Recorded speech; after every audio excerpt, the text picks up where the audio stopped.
Harry refused to let Camilla be queen? Charles is thrilled about the engagement, but trouble may be brewing, writes Richard K. The birthday cards were still up the other day when a flunky at Clarence House murmured that the Prince of Wales, who had just turned 69, was now in his 70th year.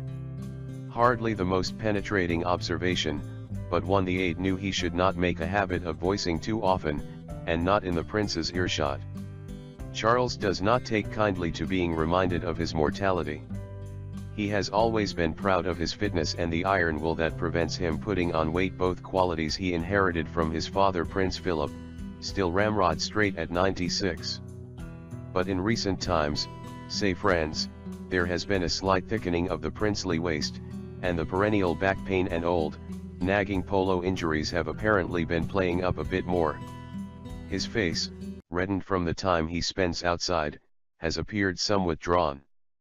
During a walkabout on a chilly day this week, the broken capillaries that have spread across his nose and cheeks were clearly visible, giving the unfair impression of a man who likes a tipple. His lips looked chapped. Given all that, the news this week of Prince Harry's engagement to American actress Meghan Markle was an undoubted tonic. He beamed with pleasure as he broke off from an official visit to Poundbury, his beloved new town in Dorset, to speak of his happiness. It was, he declared, marvelous. The prince has always worried more about Harry than William and, of course, has been troubled by him more, too. But he has also allowed him the freedom to make his own choices in life, an attitude he shared with Princess Diana. Yet behind all the paternal bonhomie and genuine goodwill on show, there can be no doubt that the arrival of this poised young woman in the heart of the royal family represents a potential problem for Charles. It's pretty much a rule that opinion polls on the royals deliver results based on how much public exposure individuals have had, so Harry and Meghan will be the only show in town just now. It's perfectly possible that if people were asked who should be the next monarch today, Harry would top the poll. But that will never happen, and Charles will carry on regardless anyway. Much the same thing happened 6 years ago, remember, when Prince William married Kate Middleton and the two were dubbed Charles and Diana Mark II. For a royal family thin on glamour, the middle-class girl from Bucklebury, Berkshire, was a godsend. Tall and slim, she picked up as a royal fashion icon where Diana so tragically left off. Prince Harry's fiancée takes the glamour stakes to another level.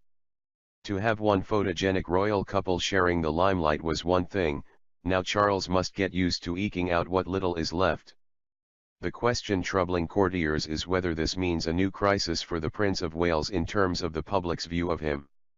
Certainly he hated being upstaged by Diana, and never came to terms with the fact that after his own wedding, the crowds who flocked to them wanted to see his wife, not him.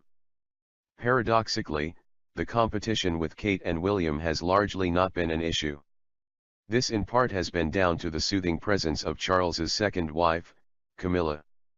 The Duchess of Cornwall has been grateful at the spotlight shifting onto the young couple and their children, because it means she does not have to endure such an intense public gaze. It is worth pointing out that the last time there was any serious talk of Charles stepping aside and the crown skipping a generation to allow William to follow the Queen was just as Kate arrived officially on the scene. But ever since, those concerns have subsided as the focus has been on the Prince of Wales taking on more duties from an aging monarch. Which is why the arrival of Meghan Markle has been concentrating minds at the palace. At the heart of the issue is Charles's relationship with his sons. In the 20 years since their mother's death, it has ebbed and flowed. But it has become noticeably cooler since they decided to appoint themselves the custodians of Diana's memory, which they did so openly in the summer. Back in 2004 and 2005, in the lead-up to Charles and Camilla's own marriage, the brothers were very much in evidence, making supportive comments about their father and their stepmother. Fast forward to this year, and that has changed. The two main TV documentaries marking the 20th anniversary of Diana's death, in which the young princes participated, excised Charles. Only Diana, her work, and her influence on them mattered. Then there was Camilla's own milestone, her 70th birthday in July.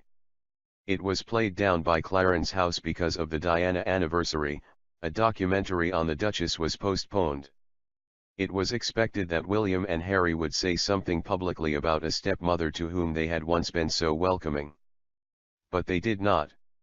In fact, far from drawing closer to the Duchess as they got older, the boys have moved farther away. They are not close to Camilla, says a friend. The relationship has changed. An old chum of Diana's who went to Kensington Palace earlier this year to discuss the boys' plans for a statue of their mother told me, it was pretty clear they don't have a good word for Camilla. Does this matter? After all, second wives often fail to win over their stepchildren. The short answer is yes. Courtiers believe that should Charles wish to change Camilla's status when he becomes king and make her his queen rather than princess consort, he will need the undiluted support of his sons. So will they offer it? Charles does, after all, provide them with an income befitting princes of the royal blood.